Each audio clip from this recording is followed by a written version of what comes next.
Shalom, shalom, shalom, peuple de Dieu. Shalom naba papa, shalom naba maman. Topesi biso nyonso mbote na kombo na Yesu Kristo Nazareth. Nzamba makoki nyonso nzamba lola apambola biso, kolo ya bomo e kolo ya permettre biso na butu na lelo tozala biso banso na kata présence na etika nzambe na ngai apambola biso. Nzamba makoki nyonso nzamba lola kolo oyo abengisi biso nyonso na kata présence na ye, ba papa ba maman bilingi basi pe mibali nyonso obozalaki déjà prêt, bozalaki prête na kati ya bandako na bino, na kata ba famille na bino pour que tozwa ngonga ya kosambela epai na nzambe kolo na ngai apambola bino. Na beteli nzambe tata maboko makasi, na beteli nzambe tata maboko makasi epai bozwami bino banso na kata bandako na bino, na kata misala na bino. Tika nzambe na ngai apambola bino, nzamba pambola bino, nzamba pambola bino. Merci bien-aimé dans le Seigneur pour na bolingo na ye, pour na bonzambe na kata mabota na biso. Nzambe apambola biso, nzamba pambola biso, nzamba pambola biso. Merci na biso nyonso oyo déjà to bandi déjà ko partager, to bandi déjà ko aimer, to zo bengisa bande ko nyonso na kata lo sambo na biso ya butu na lelo. Nzambe na ngai apambola bino, nzamba makoki nyonso nkolo ya lola. Tika bisike ezwa biso bien Seigneur, to banda ko kumisa nzambe, to pambola nzambe na biso pambata pesi biso makoki, pe makasi ya kozala lisusu na kata présence na ye. Nzambe apambola biso, nzambe apambola mabota nyonso. Tika to banda ko sambele pa ina nzambe, to banda ko tombola ye. Au nom puissant de Jésus-Christ de Nazareth, Azali Nzamba makoki nyonso. Seigneur Dieu de gloire, papa toye na butu na lelo, na kata mabota na biso, tobandi ko kumisa kombo na yo, tobandi ko pambola yo mo santo Israël, yo Nzambe makoki nyonso. Éternel notre Père, papa to pamboli kombo na yo, yawe to kumisi bo Nzambe na yo na kata mabota na biso. Moko te azalo kola yo Yesu. Moko te akumisa makalokola yo Nzambe, papa ya mabota nyonso, papa ya makoki nyonso, éternel notre Dieu. Yawe to pamboli kombo na yo. Merci parce que zali Nzambe ya bomoy, mosusu lokola yo azate nkolo na biso. Merci parce que permettre biso éternel notre Père, to ya kovanda na sia makolo na yo na butu na lelo. Nzambe to bandi ko pambola kombo na yo, to bandi ko kumisa yo. Yo Nzambe ya makoki nyonso, éternel notre Père. Yawe pambola mana yo, yawe kumisa mano parce que zali Nzambe ya makoki nyonso. Yawe to kumisi kombo na yo, papa to bandi ko pambola bo Nzambe na yo na kati ya mabota na biso. Obongwani te ozali Nzambe ya makoki nyonso. Yo nde Nzambe ya lola, papa o permettre biso na butu na lelo, to ya kovanda na kata présence na yo. Permettre biso na butu na lelo, to ya koumela na sia makolo na yo. Nzambe pambola mana yo Seigneur, pour na grâce na yo, pe pour na faveur oyo sali biso na butu na lelo. Toye éternel notre Dieu, ko pambola bo Nzambe na yo, toye ko kumisa yo, toye ko sanjola yo pambate nkolo to bikisa mikaka na yo, to kangola mikaka na yo, yo Nzambe ya makoki nyonso. Tika Père de gloire bolamu na yo papa, ebanda ko umela na kata mabota na biso ngonga kitoko yango biso tozwi. Seigneur, toye ko pambola kombo na yo, to bandi ko tombola yo Nzambe, to bandi ko netola kombo na kata ba famille na biso, yawe kumisama na yo, yawe pambola mana yo. Ozali Nzambe ya makoki nyonso, ozali Nzambe ya lola, papa obengi biso na kata présence na yo, kolo pambola mana yo Seigneur Dieu de gloire, pambate undimi Seigneur Dieu de gloire ko vivre pene na biso. Journée mobimba ya lelo yango na Nzambe na bikama papa toye ko kumisa kombo na yo, toye ko pambola yo Yesu, toye ko netola yo Nzambe pona nyonso nkolo saleli biso. Tala butu malamu yango yo Nzambe biso to pusani, tala ngonga kitoko biso tozui Père de gloire opportunité ya ko benga malisusu ba oya yo, tala ngonga malamu biso tozui Seigneur Dieu de gloire ko ovanda so na kata présence na yo, Seigneur pambola mana yo, Nzambe tomba mana yo, puisque tu es Seigneur, puisque tu règnes à jamais. Mususu lokola yo azate nkolo na biso Yesu, nanya za lokola yo Nzambe, nanya pambola ka lokola yo, nanya sala ka makambo amine lokola yo. Voilà Seigneur Dieu de gloire to ekopesa yo merci. Bien-aimé dans les Seigneur, banda ko sambele pa ina Nzambe mikaba yebisa Nzambe na eko mikaba epai na yo, na eko mitika na se ya makolo na yo, na eko mibwaka na se Père de gloire ya bo Nzambe na yo. Afin que kombo na yo Yesu Masia Nazareth ebanda kovanda na kata bomo ina biso. To bandi ko sambela na kombo na Yesu Masia. Yawe Nzambe papa yo bongwani te, oza Nzambe malamu Seigneur Dieu de gloire, to pusani epai na yo, ngonga kitoko yango nkolo yo pesi biso na kata présence na yo. Tika kombo ne kumisama, tika kombo ne pambolama. Merci éternel notre Dieu, parce que toi qui règnes à jamais. Mosusu lokola yo azate, kolo oto ekomitika, kolo oto ekomipesa. Seigneur ndima ko yamba biso na butu na lelo, na kati ya présence na yo. Ndima ko yamba biso na butu na lelo, na se ya makolo na yo. Nzambe toye ko zonga Seigneur Dieu de gloire. Epa na yo mo santo Israël, toye komikaba. Epa na yo Nzamba makoki nyonso, toye komitika. Pambate obongi na lokumu, obongi na masanjoli. Seigneur ndima na yo Père de gloire ko yamba biso Ndima kovandi sabiso dans ta présence éternelle, notre Père. Ndima kovandi sabiso, Père de gloire. Alléluia. Oh Jésus, to poussane pa inayo. Yesu kumisama nayo. Car Dieu a tant aimé le monde. Merci éternel notre Dieu parce que zongi sibiso na kati ya présence nayo. Merci parce que permettre ba papa, ba maman to ya kovanda na se ya bonzambe nayo. Au nom puissant de Jésus-Christ de Nazareth. Yaya banda ko kabangonga o epai na nzambe. Mitika ibisa nzambe atambusa biso, nzambe azala na biso, du début jusqu'à la fin, ya lo sambo na biso, tobandi ko sambela na kombo na Yesu Christ de Nazareth. Seigneur Dieu de gloire papa, toye na se makolo na yo, toye ko senga présence na yo, toye ko senga bonzambe na yo, na kata nyonso oyo nzambo za ko saela biso. Tika kombo ne kumisama, kombo na yo nde pambola mato kabingonga o epai na yo, nzambe zala na biso, mimonisa na kata mabota na biso. Nyonso tokoloba na kata esika oyo nzambe na bikamwa, ezala rien que pour ta gloire, ezala rien que pour ton honneur. Au nom puissant de Jésus-Christ, nde tobondeli biso bancho lokola moto moko tolobi amen balamisato. Amen. Amen. Amen. Voilà. Betela nzambe tata maboko makasi. Kolo apambola yo. Kolo apambola yo. Merci bien, mesdames et seigneurs, parce que tous ensemble, biso banso na katalo sambo. Kolo apambola biso. Kolo apambola biso. Kolo apambola biso. Voilà, bien aimés dans les seigneurs, na pesi nzambe tata merci. Na pesi nzambe tata merci. Pona ngolu na emonene. Na makambo nyonso nzamba sali na kata mabota na biso. Kolo akutanisi biso lisusu na kati ya présence na ye. Tika bolingo pe bonzambe na ye. Et tombolama na kati ya ba famille na biso. Bien aimés dans les seigneurs, tous lisusu ne sengo ya kukuta na lisusu lelo na kata ba famille na biso.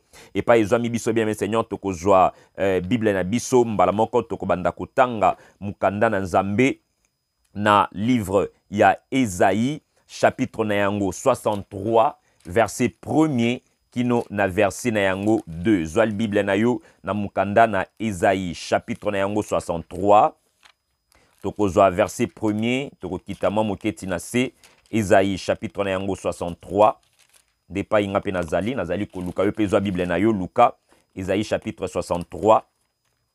Nous allons lire la Bible par le nom de Jésus-Christ de Nazareth. Voilà. Je prends le livre de Esaïe chapitre 63, verset 1, qui non na verset na yango 3. Je lis par le nom de Jésus-Christ de Nazareth. Esaïe chapitre 63, verset 1, qui non na verset 3. Totangi na kombo na Yesu Masia Nazareth. Qui est celui qui vient d'Édom, de Botsra, en vêtements de couleur vive, en habits éclatants, et se redressant avec fierté dans la plénitude de sa force. C'est moi qui parle avec justice, qui ait le pouvoir de sauver.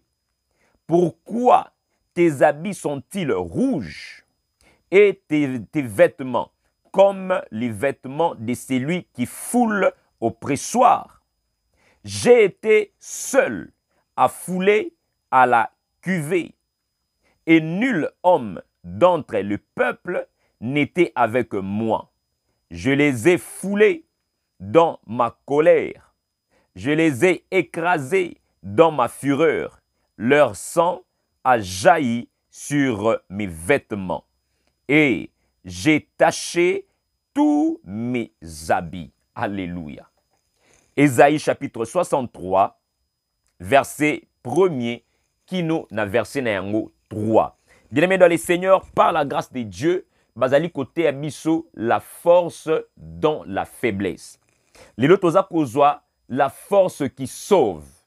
La force qui sauve. Ou soit encore na baptême na biso ndenge bozoma na mur tokomi, sauvé par Jésus-Christ. Ici, c'est le prophète Esaïe qui parle.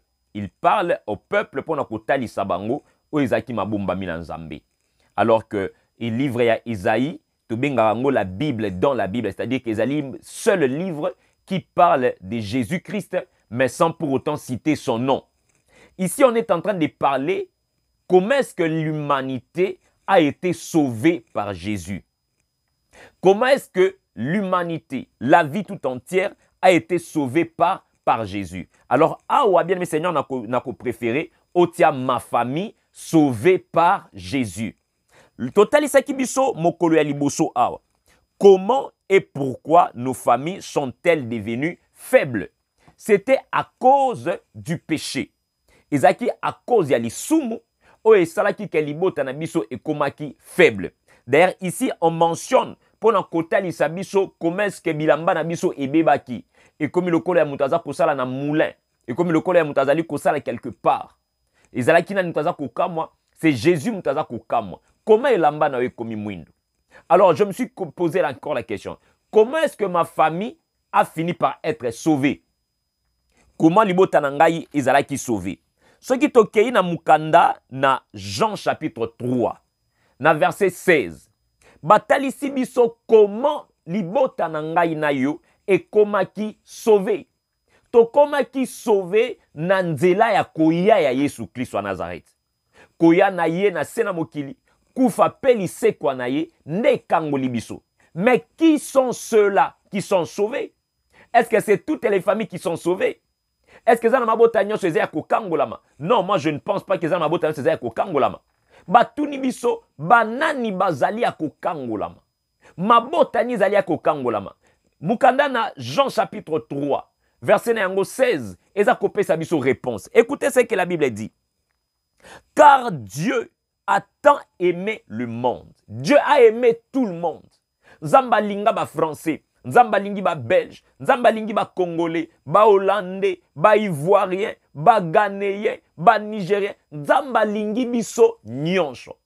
Na kata bolingo na nzambe, il nous a offert un plan de sortie. Le plan de sortie, il y a péché. Le plan de sortie, il y a crise. Dieu nous a présenté le plan de sortie. On veut qu'on permettre biso tobima na kata faiblesse pour que to katisa na ngambo ya force. Dieu nous a présenté le plan de sortie. Ya kobima na kati ya botaou et pa oyo satana azako simba ba famille na biso. Et pa oyo satana azali ko nyokola mabota na biso. Et pa oyo satana azali ko meka kokota na kati ya mabota na biso. Le plan de sortie c'est quoi? Dieu met sur la place publique son amour qui était représenté par son fils qui s'appelle Jésus-Christ de Nazareth. Alors, Dieu a tant aimé le monde. Il a donné son fils unique. Babandi kotel sabiso objectif. Babandi kotel sabiso but ya kolinga, but ya koya ya Yesu, afin que quiconque croit en lui ne périsse point. Ici, je prends comment libota na ngai na yo ekomaki faible. Parce que avant Jésus-Christ n'était pas là. Alléluia. Puisque Jésus-Christ n'était pas dans ta famille avant. Puisque Yesu Christ en Nazareth azala quitté lobi na kata famille na yo et sali que comme si famille na biso vulnérable. Et comme si libota na biso ya koningana devant biloko nyonso. Libote comme vulnérable, libote comme dépourvu. Libote komi nango ouverte. Tout le monde peut entrer, peut sortir ndenge ya lingi. Moto soki ko simba libota, moto soki ko beta biso, moto soki ko ningisa biso. Moto soki ko sala o ya lingi. Nazoka toujours exemple, il y a Juge chapitre 16, Juge chapitre 6. Baza kotali sa biso famille ya Gédéon. Israël natango nazaki makasi ko beta ko boma mutaza ko simba ete, mais à cause d'une petite chose, et celle qui est comme ici Israël fragile. Et fragilisé bango. Tout le monde pouvait les toucher. Maintenant, il fallait qu'il y ait une deuxième façon. Yakoluka koyambisa bango Yesu pour que Israël azonge la force naye. Alléluia. Et c'est là qui Israël nanzela ya Gédéon andima mission oyo nzamba pesi tokoi na nini tokoi na quiconque croit. Il fallait Gédéon azala moto ya kondima ko porter mission na nzambe na kata libota na ye pour que famille na ye koma nini koma sauver. C'est ainsi que nzamba ebisi Gédéon, tu battras Madian comme un seul homme. Pourquoi et comment Gédéon aura la force ya ko battre Madian comme un seul homme? Parce que il était faible et Dieu l'a donné la force. Yango lelo na ekote ya mabota na biso pona koyebisa biso ke lobi libota na ngai na yo ezalaki faible vis-à-vis na bitumba ya famille, vis-à-vis na kindoki ya famille, vis-à-vis na makambo batata na bamama basala, vis-à-vis na makambo bango nyonso bakwa koloba na kata mabota na biso, vis-à-vis na makambo oyo bango ba instaura na kata famille, vis-à-vis na makambo oyo bango baloba na kata famille. Maintenant qu'Enzambaye, la Bible dit ceci, car Dieu a tant aimé le monde. Aujourd'hui, monde au tchango famille, car Dieu a tant aimé ma famille. Il a donné son Fils unique, afin que quiconque croit en lui ne périsse point, mais qu'il ait la vie éternelle. Nous avons besoin de cette vie-là. La vie éternelle a Watotiango comme victoire. Pour qu'il ait la victoire. Pour que tu aies la victoire, tu dois accepter Jésus na kataba moinabino. Pourquoi? Parce que nous avons été sauvés par l'œuvre de la croix. En dehors de l'œuvre de la croix, il n'y a pas la victoire. Bien-aimés dans les seigneurs, les autres comme on a ma famille, ils ont vivre vie à grandeur. Ils ont vivre vie à honneur. Vie à fidélité, vivre vie moko à élévation, vie à succès, mais sans avoir la croix de Jésus dans ta famille na bango. La croix de Jésus, c'est le seul élément. Oh, eza kopesa na mabota na biso victoire. Papa lelo, esengeli motomoko, alo na ekulusu na Yesu na kata libota. Il n'y a pas la victoire sans la croix de Jésus. Il n'y a pas la victoire sans la croix de Jésus, papa. Libala ezate ce qui est ekulusu na Yesu ezate. Ma bota ezate ce qui est ekulusu na Yesu ezate. Lobiko ezate si il n'y a pas la croix de Jésus. Il n'y aura pas, bien le Seigneur, la tranquillité, la paix dans votre famille s'il n'y a pas la croix de Jésus. Lelo na ekote ya libota moko. Pona koyebisa biso, yaya, tozongisa ekulusu na Yesu na kata mabota na biso pour que biso tolonga. Bien-aimé dans le Seigneur, en dehors de la croix de Jésus, il n'y a rien. Tomoni awana Esaïe balobi na biso. Qui est celui qui vient d'Édom, de Bosra, en vêtements de couleur vive? Nazongi mbalamoko na Jean chapitre 1 verset 12. Baza kolabisa te voici l'agneau de Dieu qui ôte le péché du monde. Alati elamba ya pembe. Jean-Baptiste alobi na kokite kofongola balase ya sandal na ye. Botala moto azali koya aprenga. Ye moto akolakisa bino chemin. Ye moto akolakisa bino nzambe ya solo. Ye moto akolakisa bino bipai mabota na bino ebombama. Ye moto akolakisa bino epai bana na bino ba bebela. Ye moto akolakisa bino epai maladie ekota na kata famille na bino. Ye moto akolakisa bino epai nini botutu euta. Ye moto akolakisa bino epai nini ba chance ekangama. Ye moto akolakisa bino epai nini ba paraba kenda kosimba kisi. Ye moto akolakisa bino nyonso. Jérémie alobi na biso, invoque-moi, je te répondrai. Je t'annoncerai des grandes choses, de choses cachées que tu ne connaissais pas. Bien-aimé de le Seigneur, lorsque nous remettons la croix de Jésus, nakata famille na biso, lorsque nous remettons la présence de Jésus, nakata famille na biso, nous serons forts, plus que forts, et toko battre Madian comme un seul homme. Devant nous, bien mes seigneurs, il y a Madian qui est là. Devant nous, il y a des Philistins. Devant nous, il y a beaucoup de problèmes. Mais tout simplement parce que nous n'avons pas encore connu la force. Nous n'avons pas encore connu la présence de Jésus. Nous n'avons pas encore connu sa présence dans nos familles. Nous avons beaucoup de familles, lelo. Yaya, obazako vivre dans nakata lokuta. Nous avons beaucoup de familles, ezako vivre dans nakata ba problème. Nous avons beaucoup de familles. Tilelo, bazan nakatia bonganga. Bien mes seigneurs, je suis allé visiter une famille. À cause d'un problème, il y a perte, il y a mbongo. À cause il y a likamomoko, maman salaka quelque part dans une société publique. Basimbisa ki mbongo ya musala, mbongo ebungi na kati ya ndaku. Mama ke ikoluka banganga. Mama badiko benga bambikudi. Mama bengi batona baye na kata ndaku. Chacun d'eux aza koleka, aza kosala cérémonie oyaye, oya boaka mai, oya timola na ndaku. O kuna kangisa bango eloko soki nini. O kuna pesi bango jeûne et prière 3 jours boliate. O kuna ebwe. Ils ont oublié que nous avons un Jésus, nous avons un Dieu. Lorsque nous le remettons dans notre famille, Azana possibilité, Yakola Kisabiso, Makamo et Bombama, c'est lui qui vient avec un habit de couleur vive. Remettons Jésus na katabavina biso pour que tous la sauver. Posons-nous la question, pourquoi ma famille est-elle faible aujourd'hui? Parce que il n'y a pas la présence de Jésus na katanda kunabino. Il n'y a pas la présence de Jésus dans vos vies. Il n'y a pas la présence de Jésus na katabanda kunabiso. Bien-aimés dans les seigneurs, le jour tokozongisa Yesu na katabanda kunabiso, nous verrons la gloire de Dieu s'éclater.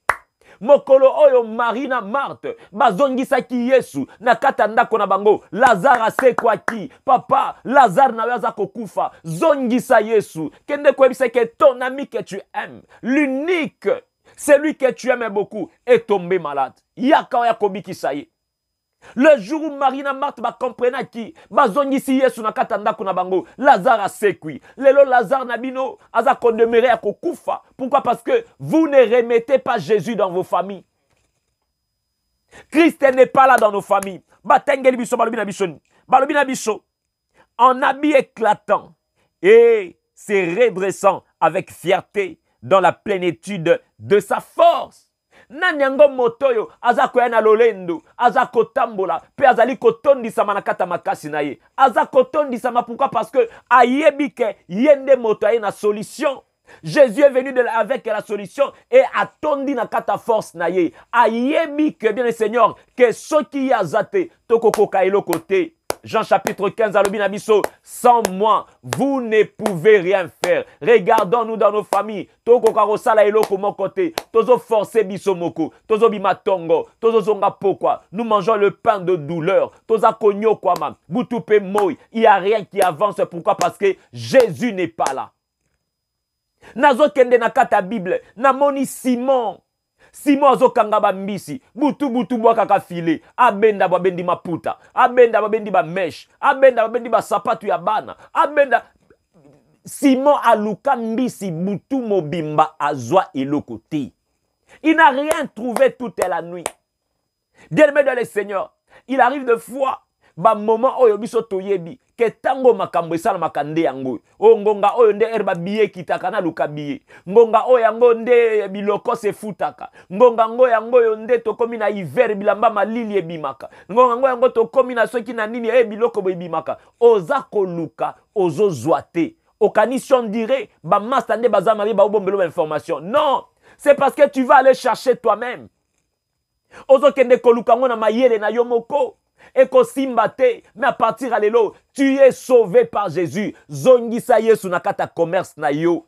Na place à Yesu, okotisa ba camarade. Na place à Yesu, okotisa ma solo. Na place à Yesu, okotisa biloko a famille. Na kata Yesu, okotisa biloko ba yebisa ya yanga na yebi. Mutu moko boye, asalaka, ebomaka nango te, esalaka boye. Nzokande, ate bomite, okotisi péché. Le jour oyo, Ève a kotisa ki péché na kata couple na bango nde mukolo o divorce salamaki. Le jour oyo Anne a kotisa ki péché na kata foyer na bango nde mukolo bitumbe kotaki. Nde mukolo oyo bana na bango ba bomanaki. Nde mukolo oyo makamambe salamaki. Papa, tika kokotisa péché na kata ndako zoboma bana. Maman, tika kokotisa péché na kata ndako zoboma mobali. Tika kokotisa péché ozo détruire famille. Ozo détruire foyer. Le jour où le péché est entré dans la famille, c'est le jour où le diable a aussi ancré sa présence na kata mabota. Simon aluki butu mobimba, sans pour autant chercher celui qui avait l'habit de azakine lamba ya couleur vive, pe abandaki kotonda na kata makasi na ye. C'était la personne de Jésus. Lelo na ekote abiso que nous sommes sauvés par Jésus. Mais comment nous sommes en arrivés là? Parce que nous l'avons reçu. Moto nyonso yamba Yesu na kata bomo inaye maloba na nzambe pese makoki ya kokoma mwana na nzambe. La Bible dit ceci: à tous ceux qui l'ont cru et à tous ceux qui l'ont reçu, il a donné le pouvoir de devenir enfants de Dieu. Tokoma bana na nzambe, mabota na biso koma ya nzambe, parce que nous avons reçu Jésus na kata banda kuna biso. Puisque nous avons reçu Jésus na kata banda kuna biso, nous sommes appelés à être sauvés. La Bible dit ceci: si Christ vous a affranchi, réellement vous serez libres. Mais où est cette liberté? Parce que toza ko exploiter kombo na yete. Parce que toza ko luka yete. La Bible dit ceci dans Mukanda na Jérémie chapitre 29 à partir de verset 12 et 13. 12 je pense. La Bible dit ceci: vous me chercherez et vous me trouverez si vous me cherchez de tout votre cœur. Les bien-aimés de le Seigneur, tonga ki to luka yesu na mitema na biso mobimba. Na kata ba famille na biso to luka yesu na mitema na biso mobimba. Nous avons besoin d'être sauvés. Na kata ba problème maladie za kotungisa biso. Na kata ba problème ba mbongo, ba problème mabala, ba problème mabota. Regarde-nous, regardez na kata famille na yo. Il y a beaucoup de problèmes. Les lotoyés en forme et intercesseur. Quoi vous savez ce que nous avons besoin d'être sauvés. C'est par moi que ma famille kofungwama. Ceux qui jettent un boye qui mission oyo, ba madjanit banga ba continuer konyoko la bango. Ce qui Jérémie a boya qui na mission oyo, Israël banga continue konyo kwama. soki Moïse aboya ki na ye kokende komisa peuple à Israël na boumbu banga batika na kata esclavagisme. Pourquoi? Parce que na yebisa quoi à tout moment que tu n'es pas un fruit du hasard na kata famille na bino. Tu es le choix de Dieu. Ozali choix ya Nzambe pour na famille na bino. Puisque toi tu es le choix de Dieu pour na famille na bino. Makambo ya minene esengeli ebanda na nzela na yo. Makambo ya minene esengeli ebanda na nzela na yo. Ba continue kotangela biso. Qu'est-ce qui se passe encore? C'est moi qui parle avec justice, qui ai le pouvoir de sauver. Yesu alobi ezali ngai nde nazali na makoki ya kolo nazali nga moto naza koloba na bosembo. Ngai nde naza koloba na bosembo. Lokola naza koloba na bosembo, ngai nde nazali na makoki ya kokangola. Oh papa, Nzambe naza na makoki ya kokangola. Toko sambela lepa na Nzambe. Koyebisa ye papa, yo ndoza na makoki ya kokangola. Yo ndoza na makoki ya kobanisa. Yo ndoza na makoki ya kotombola. Yo ndoza na makoki ya kosilisa maladi. Biso te ezali yo Nzambe. Yo ndoza na makoki ya kopesa kimia. Yo ndoza na makoki ya kokangola biso. C'est moi qui ai le pouvoir de sauver. C'est moi qui ai le pouvoir de guérir. Le pouvoir de donner tout ce que nous avons besoin. Nyonso eza na maboko na Nzambe. C'est lui, c'est Jésus qui a tout entre ses mains. C'est Jésus qui connaît tout. C'est Jésus qui a tout. Ya libanda na Yesu eza kufa. Libanda na Yesu ezali pasi. Mabota na biso lelo eza komona pasi. Eza kobika ba problème tango nyonso. Pourquoi? Parce que nous n'allons pas vers celui qui a le pouvoir de sauver. Nous ne cherchons pas celui qui a le pouvoir de donner le travail. Nous ne cherchons pas celui qui a le pouvoir de donner les mariages. Moto akangola keza Nzambe. Moto akangaka. Mais Nzambe ne moto afungulaka. Apôtre Paul aza koloba na biso na Bible. Alobi, je plantais, Apollos a arrosé, mais c'est Dieu qui fait croître. Nga na ki kobota bana, na ki kotangisa bango classe, mama salisi bango ba devoir, mais muta pesa ka réussite ezali Nzambe. Muta pesa ka réussite ezali Nzambe. Makasi otake pa na ngai tata te. Ngai na kokotisa mwana na classe na bi mwana ngai kende kozwa mayele, mais muta pesa ka mayele ezali Nzambe. Alors pourquoi Nzambe pesa ka mayele? Remettons nos familles na maboko na Nzambe. Tome mama bota na biso epai na Nzambe. Nga na kopie na beti maboko na zamolongi.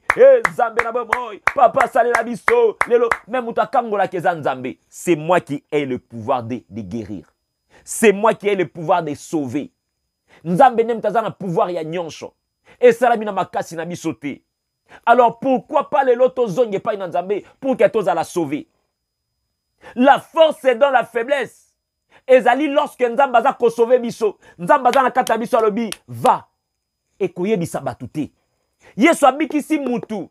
Mutu abadai ko tambola te, mutu abadai ko mona te, ayebise kende kobeta liso epa na batu te. Moto na zonga bi mutu makasi na biki. Oh leo na tamboli. Bato badi ko kambola moto atambola kate, atamboli papa na yebisa yo. Nzambe lelo ako prononcer ma parole pour na yo, ako yebisa yo kende, ko yebisa batu te. Nzambe aza na besoin te ke yo banda ko yebisa batu ke Nzambe mutasale linga non. Bato bako constater que makambo esalami na vie na yo papa, moto ki ko sala ngote. De preuve, bozana batata kulutu, banoko, banani, rien. Moto ko sala likambo na kata vie na bino zate. Mais Nzambe tango ye a changé vie na bino. C'est Dieu qui a le pouvoir. Il y a kolongola maladie ancestrale na kata vie na bino, maladie héréditaire. Maladie génétique, maladie na katia Aden, makambo nyoko la kabino, c'est lui qui a le pouvoir de guérir. C'est lui qui a le pouvoir de tout faire. Tozonye pa na Nzambe, car il a le pouvoir, ya ko sauver ma famille na biso. Je continue pour que tozangonga ko sambela. Pourquoi tes habits sont-ils rouges? A constater lokomoko. Tala bisika faiblesse monsieur Zakouta. Nos habits sont rouges. Nos habits sont rouges. Esaïe le binabiso. La main de l'Éternel n'est pas courte pour agir. Mais ce sont vos fautes, ce sont vos crimes qui l'empêchent. Lobo kwa Nzambe za mokusete yaya. Yebisangai eloko nini yango oyo Nzambe okiko sala okiko limbana na kata vina yo. Ba ange ba c'est pas na Sarah, ba lobi na yeke, il y a rien qui soit étonnant de la part de l'Éternel. Et ane loko moko kamisaka Nzambe te papa. Mama nangai kolela na bino, kozanga ya famille na bino. Ba problème bozanango e kamwisaka Nzamba ta mukete. Makambo etangisa koma ya miso e kamwisaka nango Nzambe te parce que na tango moke Nzamba capable ko kangola bino. Nzamba capable ko sala ba grande chose. Mais ce qu'il lelo bien aimé le Seigneur, Mloboko na nzambe ezokoka ko pénétrer na kata famille na binote, c'est parce qu'il y a encore la présence du péché. C'est parce que vos habits sont encore rouges. C'est parce que vos habits ezali ko kumisa nzambe te. Lorsqu'on parle des habits dans le langage biblique, il dit que ça identité ya mutu. Yango tokoya ko comprendre na 1 Samuel chapitre 17. Lorsque Saoul azali ko bundana Goliath, David tangwaye na kata bitumba. Alingi akende ko bunda. David Saoul azwa bilamba oyo alataki. Alati sango David pour que David akende ko bunda. David alobaki nini? Na mesana na biloko yo te. Yaya, tozo kota na kata combat spirituel avec quelle identité? Ozo kota na kata bitumba ya famille na identité nini?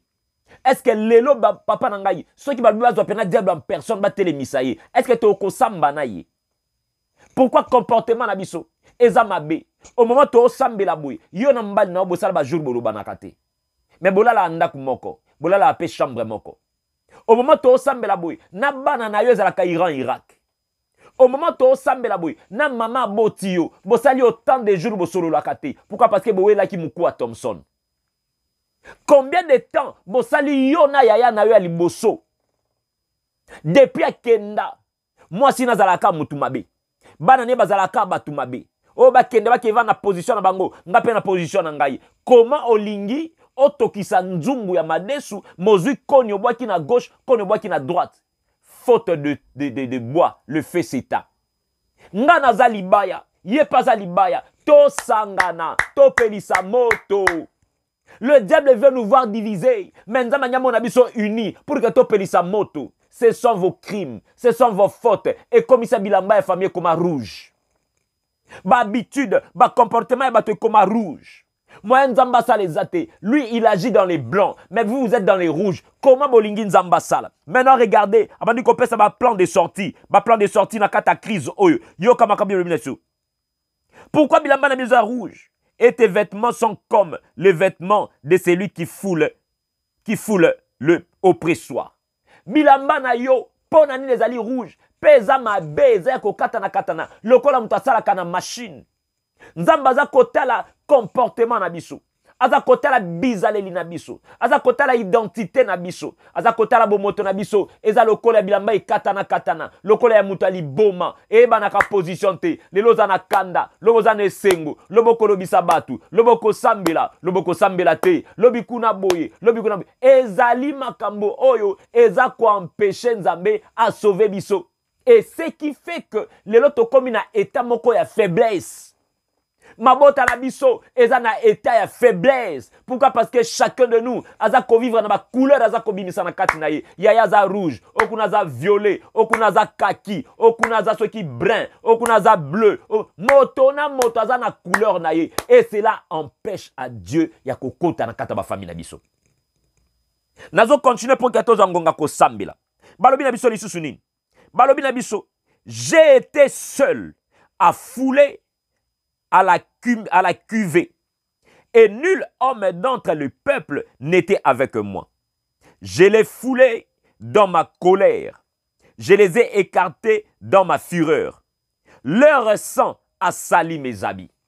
Makila nabiso, mizale nabiso yamabe, esaliete, et bebisa bilamba na Yesu. Andimaki ko koma mabe po nabiso. La Bible a dit ceci, Christ nous a rachetés. Christ nous a rachetés en devenant une malédiction pour Nabiso. Galates chapitre 3 verset 13. Andima ko sopa makila na ye. Yesu andima ko bebi sabilamba na ye. Papa a cause makambo ele kananda kuna yo. E bebi sabilamba na Yesu. Mama a cause comportement na yo. E bebi sabilamba na Yesu. E pekisa ki elobi akota. Mais le loi a signé. Abi malgré ki toko bilamba nanga. Nandimi na beba kaka. Pour na sauver famille. Yesu adinda na poto a famille na bino. Yesu adinda na makila ya famille na bino. Yesu adinda na kata kindumba ya famille. Yesu adinda na kata bokoko ya famille na bino. Yesu akota na kati ya mabe ya libota na yo. Yesu akota na kata bitumba ya ndako na yo pour que a sauver bino. Lelo toko sambele pai na Nzambe. Toko Nzambe kota lelo na kata mabe ya libota na biso pour que obimisanga moto ya makasi. Yawe kota na kati ya faiblesse ya Israël pour que obimisa Gédéon moko. Yaya Nzamba kota na kata ndako na yo. Bisika mabe salama pour que abimisa yo o sauver famille. Na nzela na yo libote komona na nkembwa nzambe na nzela na yo bato bakokangolama na nzela na yo bato bakofungwama na nzela na yo bato bakoyemba nzembo esengo na nzela na yo mabote kofungwama na nzela na yo libote kokota na kata losambo na nzela na yo maombe kokoma moteur de recherche ya nzambe pona biso na nzela na yo papa bato bakoyemba nzembo sika bato bakotombola bendele ya lokumu epai na nzambe pamba te moto moko amikotaki na kata losambo moto moko alukaki nzambe Yesu alobi na biso nini alobi makila na bango ebebisaki bilamba na ngai nazalaki taché bilamba na ngai nyonso pamba te un jour ya vengeance ezalaki na kata motema na ngai pe l'année de racheter est venue. Alléluia. Le bas 2024, c'est l'année de racheter. Le bas 2024, ezali année oyo to sombami pa na Nzambe. Le bas 2024, année oyo to sombami.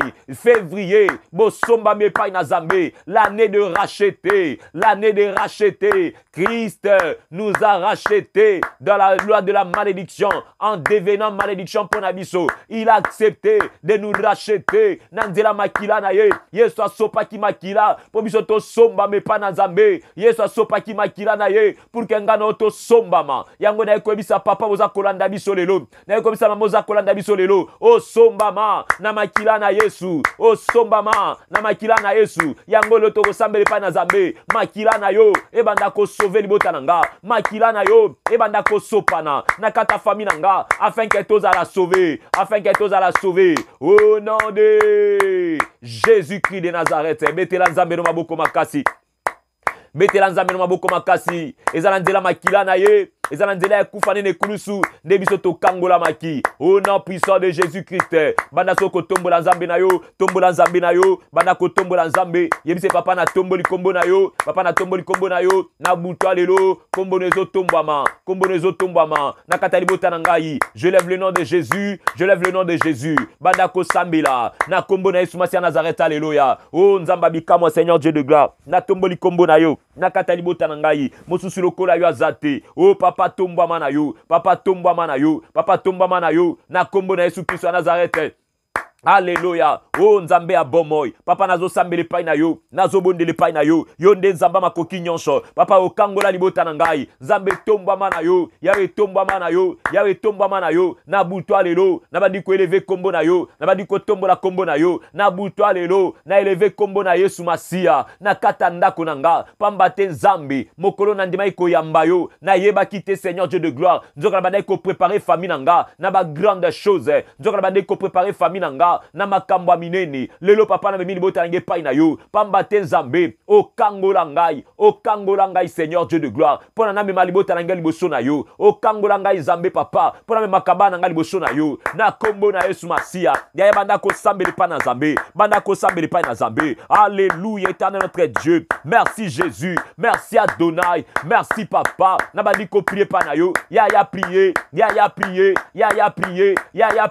banda ko bisa Nzambe na butu na lelo na memi famille nanga na sama kolona yo na memi libota nanga na sama kolona yo na ekozongisa libota na sena ekulusu soki ba koko na biso soki ba tata na biso ba memaki mabota na biso epa ya banganga ba memaki mabota na biso epa ya bandoki ngala memi libota na ngai na se ekulusu ya banda ko sambele pa na Nzambe lo bana memi libota na ngai na memi famille nanga epa na yo lelo na memi libota na ngai na sama kolona yo banda koloba na memi libota na ngai papa na bikamwa na eko comprendre ceux qui tozala qui faible parce que Christ n'était pas là parce que Yesu azala quitté na kata libota na ngai parce que Yesu azala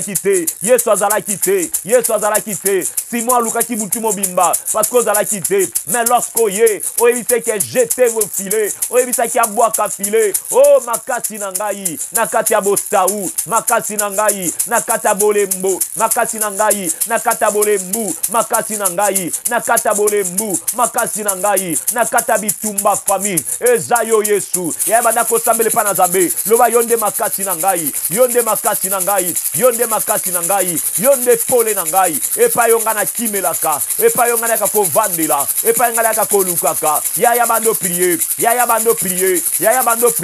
epa na Nzambe yebisa Nzambe yonde makasi na ngai ngai na ye na se kulusu na ye na se kulusu sopa makila na yo sopa makila na yo sopa makila na yo sopa makila na yo na kata liboto Yesu sopa makila na yo eramasheka baba baba baba baba eramashenda baba baba baba sopa makila na yo na kombo na Yesu Kristo Nazareth oyo azali nzambe na bomoi haleluya sopa makila na yo makila na yo sopa makila na yo nesiko yo Yahweh sopa makila na yo sopa makila na yo sopa makila na yo nesiko yo yebiseli sopa makila na yo sopa makila na yo sopa makila na yo sopa makila na yo nesiko yo Yahweh sopa makila na yo sopa makila na yo sopa makila na yo nesiko yemba haleluya haleluya haleluya haleluya na Yesu Yesu bika mwananga haleluya haleluya haleluya na Yesu sopa makila na yo sopa makila na yo sopa makila na yo na libota nanga sopa makila na yo sopa makila na yo sopa makila na yo na libota encore sopa makila tokei sopa makila na yo sopa makila na yo sopa makila na yo na libota nanga sopa makila na yo sopa makila na yo sopa makila na yo nesiko yemba haleluya haleluya haleluya haleluya na Yesu Yesu elonga nanga haleluya haleluya haleluya na Yesu yemba makila ma Yesu makila ma Yesu makila ma Yesu masupani ponanga yemba makila ma Yesu makila ma Yesu makila ma Yesu masupani ponanga loba nguya ya satana esili tokei nguya ya satana esili nguya ya satana esili nguya ya satana esili tokumisa masia yemba lisusu nguya ya satana esili toke nguya ya satana esili nguya ya satana esili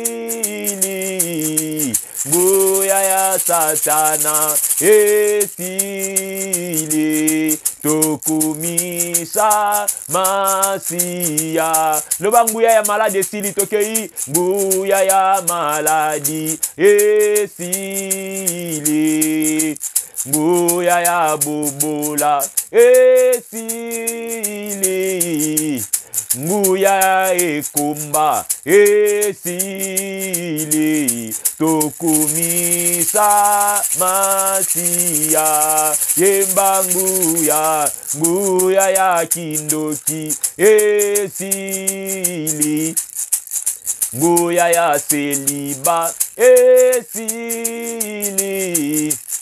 nguya ya kindumba esili tokumisa masia loba kolwa benginga lelo haleluya kolwa benginga ngai nandimi kolwa benginga ngai nandimi kolwa benginga ngai nandimi ngai nakende kosala mosala yebisa lisusu kolo bengingai ngai nandimi kolwa bengingai ngai nandimi kolwa bengingai ngai nandimi ngai nakende kosala mosala ngai nakende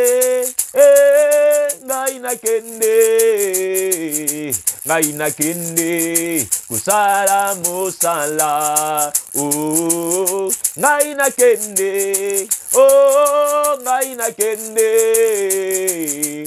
nakende kusala mosala yebise mususu azate hakuna Mungu kama wewe hakuna Mungu kama wewe oh hakuna Mungu kama wewe Bwana hakuna Mungu kama wewe oh hakuna Mungu kama wewe hakuna Mungu kama wewe oh hakuna Mungu kama wewe Yahweh hakuna Mungu kama wewe mokote ako kaninayo mokote ako kaninayo mokote ako kaninayo shilo mokote ako kaninayo banda kosambele pana zambe bela skoma kilana ye nakata sante ya bana nayo nakata ndaku nayo belela makilana Yesu belela makilana Yesu banda kosambele pana zambe papa prier mama prier ndeko nanga prier kolemba te soko monyo kolemba kovanda telema lorsque zo telema bando bete maboko na zambe makilana yo makilana Yesu masia nakata libota na ngai masia makilana yo nakata libota na ngai ebando sopana ebando longola maladie nyonso ancestral beta maboko na yo bando prier pa na zambe bando prier na kata ndako na yo beta maboko papa beta maboko mama bando sambela bando yebisa nzambe. Lève-toi Adonai, lève-toi Shiloh, et papa na bomoy. Le sang de Jésus, nakata via banananga, nakata via molonga nanga, na beleli makila, na zongi ne kulusu, papa yebise na zongi ne kulusu, e pa yo makile tangaki, na zongi ne kulusu, lelo makila na Yesu Masia, ezo salabika moi, nakata libota nanga, ndenge nazo sambela boilelo, et la puissance qui sauve, la force qui sauve, c'est la force de Jésus, c'est à la croix éternelle, et pa yo ngai na sombama, na ekulusu nzambe. J'ai été racheté. 2024, c'est l'année de racheter. 2024, je suis racheté. Na somba mana makila motuya. Na somba mana makila motuya. Eza makila na Yesu. Eza makila na Yesu. Lelo nzamba bikamwa. Makila na yo. Eza ko effacer. Botutu ya batata. Eza ko effacer. Botutu ya ba mama. Makila na yo. Eza kolongola. Péché nyonso. O ekanga makina bilamba na biso. Lokola elamba. Ekomisa biso rouge. Ekomisa biso lokola motaza kosala na kati ya fourrière. Esa biso lokola motaza na kata machine à foufou. Esa biso lokola motaza travailler na pressoir et puis ba nikaka masango et zamba boboy le sang de Jésus, le sang de Jésus na kata libota na ngai na kombo na Yesu Masia oyazali nzamba bikamwa au nom de Jésus-Christ de Nazareth. Betela nzambe no maboko makasi yaya, betela nzambe maboko makasi, zamba pambolo papa, zamba pambolo mama, na kombo na Yesu Masia. Bien-aimé le Seigneur, et pas ezwami otombola loboko mobali likolo, toko déclarer longo, bisika ezwami yo, oza na kata chambre na yo, oza na kata salon na yo, oza bisika moko yaya, oza ko sambela, zwa loboko na mobali, tombola likolo, landanga na prière oyo, loba kolo Yesu. Ya déclarer pena makasi loba kolo Yesu. Na butwa lelo, na sambele pa na yo, makila na yo, ebanda ko sopana, na kata fami nanga, ebanda ko longola, identité nyonso, oyo ba koko na biso, ba tike la biso, ebanda ko longola, tâche nyonso, oyo ba tike la biso, oyo ebanda ki ko pekisa, loboko na yo, ekota na fami nanga. Oye bandaki ko pekisa makamba malamu e localiser famille nanga.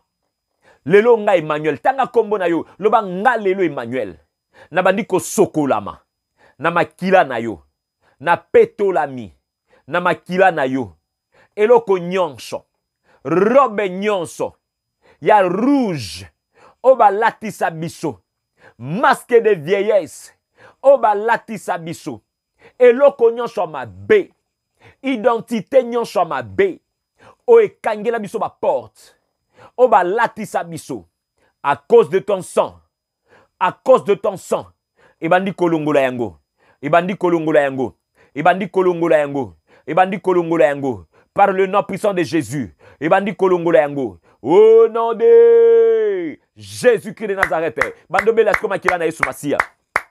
Belela makila na Yesu Masia. Ebanda kolongola, ebanda kolongola, ebanda kolongola, ebanda kolongola, ebanda kolongola, ebanda kolongola, ebanda kolongola, ebanda kolongola, ebanda kolongola, ebanda kolongola. Identité nyonso mabe, elongwa, elongwa, elongwa, elongwa, elongwa. Par le nom puissant de Jésus-Christ, lelo jolongwa, lelo jolongwa, lelo jolongwa. Ya ebanda kolongola, robe nyonso, eloko nyonso balati sabino, eloko nyonso bachana nzoto na bino, makila na Yesu, ebanda kolongolango, maladie nyonso ya coutume, maladie nyonso ya mboka, maladie nyonso utana matata, e utana makila, lelo makila eza kolongola yango, lelo le sang de Jésus, makila na Yesu, eza kolongola, maladie nyonso ancestrale, maladie nyonso génétique, lelo jolongwa, lelo jolongwa, lelo jolongwa, lelo jolongwa, bando longola, e rababababababa, yaya longola, yaya longola, yaya longola, yaya longola,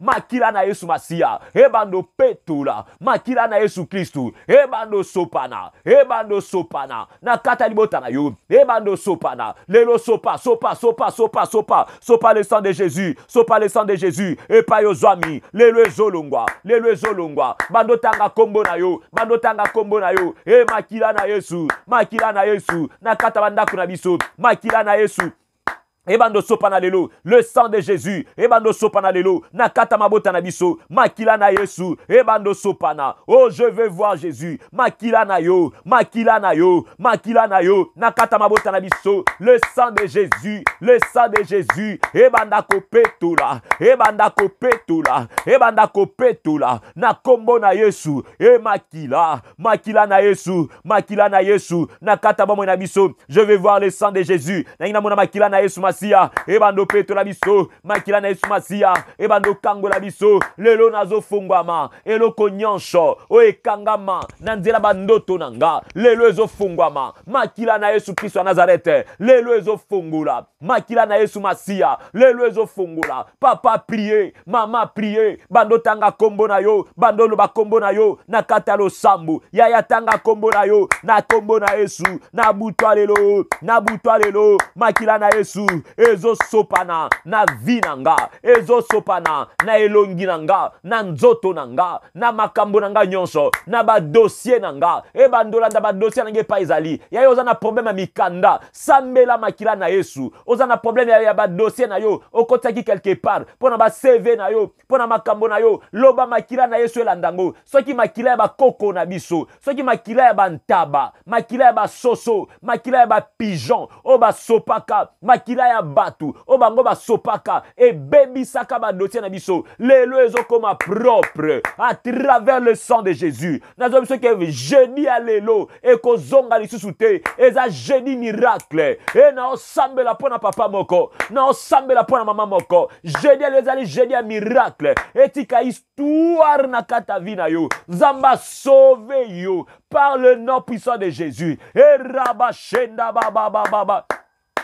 Le sang de Jésus, le sang de Jésus, le sang de Jésus. Nakata via papa moko. Ebando landa ba dossier na yo. Elanda musala na yo. Elanda ba mbongo na yo. Na justice nzamba kota makambo na yo. Oza na problème na justice nzamba landa yo. On a problème a libala nzamba landango. On a problème a kobota nzamba kota na kata libumu na yo. Makila na yo se kota na kata ndako na yo. On a problème a kimia. Olala kamala mute.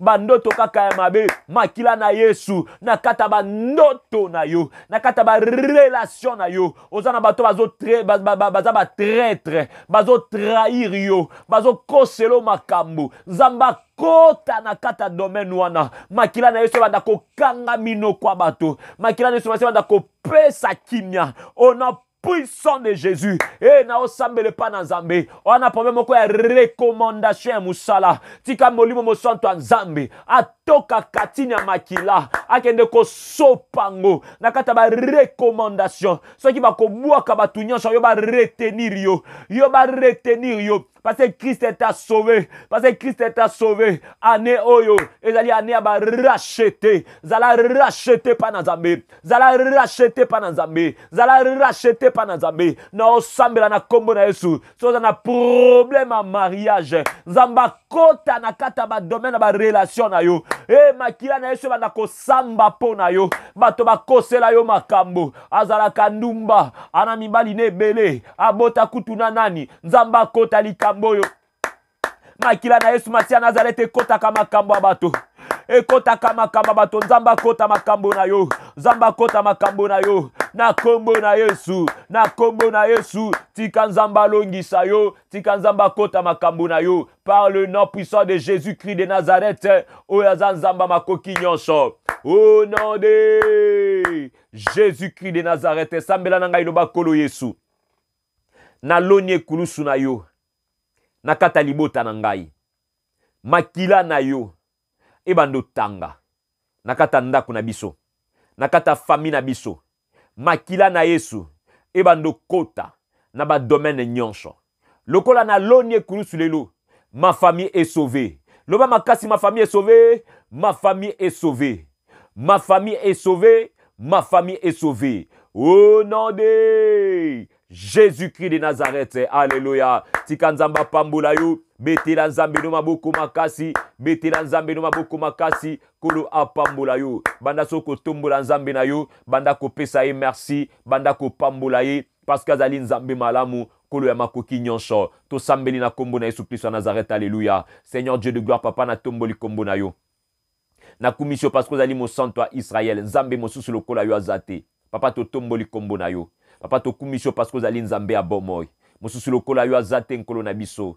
Éternel Dieu, merci pour la grâce na yo, pour la particularité ya bon nzambe na yo osopi na kat na biso. To pesio merci. To pamboli kombo na yo. Yawe kumisama. Yawe tombama no pona buto alelo. Merci pour la makila na yo. O esopa na kata bomo na biso. Toza sauvé. Toza sauvé à cause de ton nom. Toza sauvé à cause de ton sang. Toza sauvé à cause de makambo nyonso nzambo saleli biso. Toza sauvé à cause de bolamu na yo. Na kombo na Yesu Masia. Nzamba makoki nyonso. Nzamba bomoy. Merci pour na onyonso nkolo saleli biso. Tika bikamwa na yo. Pebo nzambe na yo. Ebanda ko umela. Na kata mabota na biso. Par le nom puissant de Jésus-Christ de Nazareth. Nzamba makoki nyonso. Nzamba lola. Papa wasali biso bikamwa. Papa bengi biso nyonso na kata présence na ye. Tika kombo no kumisama. Tika kombo no pambolama. au nom puissant de Jésus-Christ de Nazareth, Wazali Nzambalola, Kola Makoki Nyonso, Netobondeli Biso Banso, Lokola Motomoko Tolobi, Amen Balamisato, Amen,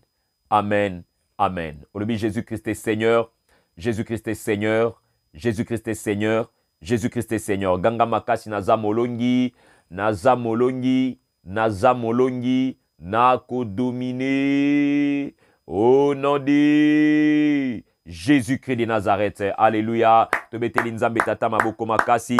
Betela Nzambe Tata Maboko Makasi. Kolo apambola yo, kolo apambola yo. Merci bien aimé dans les seigneurs. Nzambe apambola biso, Nzambe apambola biso. Tika bulamu ya Nzambe za na biso, kimi ya Nzambe na kati ya mabota na biso. Bien aimé dans les seigneurs, je vous salue par le nom de Jésus-Christ de Nazareth. Nzamba apambola ba papa, ba maman, bilenge basi pe mibali nyonso oyo basangani na biso na butu na lelo. Peut-être zambala na ya liboso osambela na biso na kata maombi. Je suis votre humble serviteur, l'évangéliste Emmanuel Kisema depuis la RDC. Toza kosalela Nzambe, toza na Kinshasa, tosambelaka mikolo nyonso du lundi au vendredi. Toza na tongo, prière à 5 heures, tobenyango vac, vrai adorateur du Christ, to adoraka Nzambe.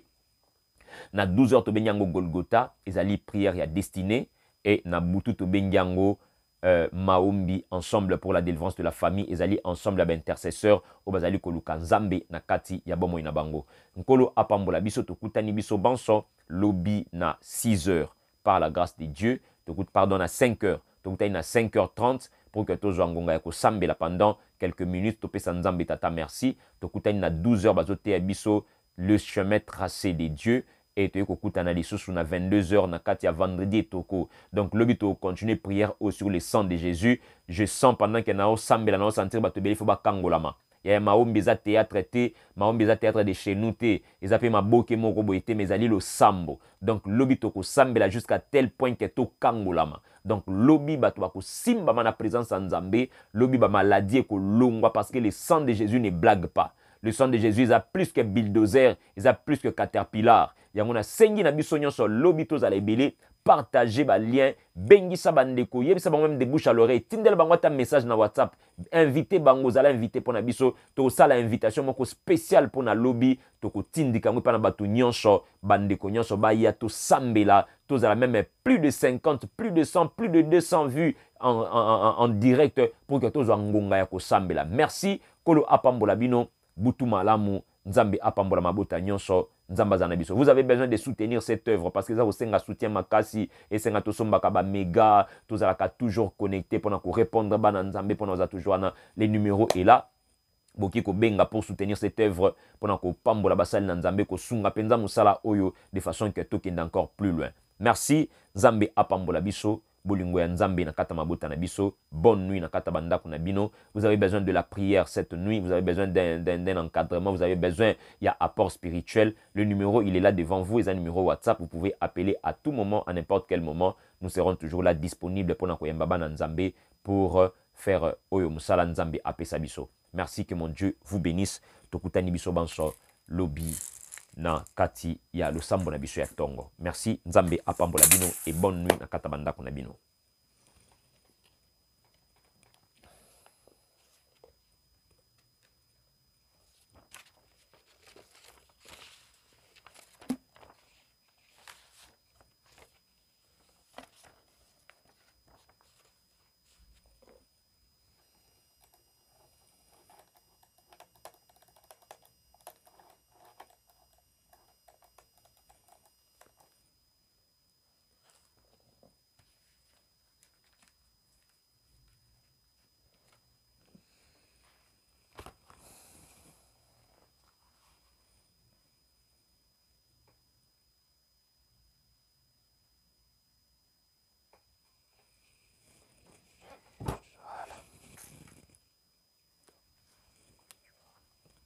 Voilà.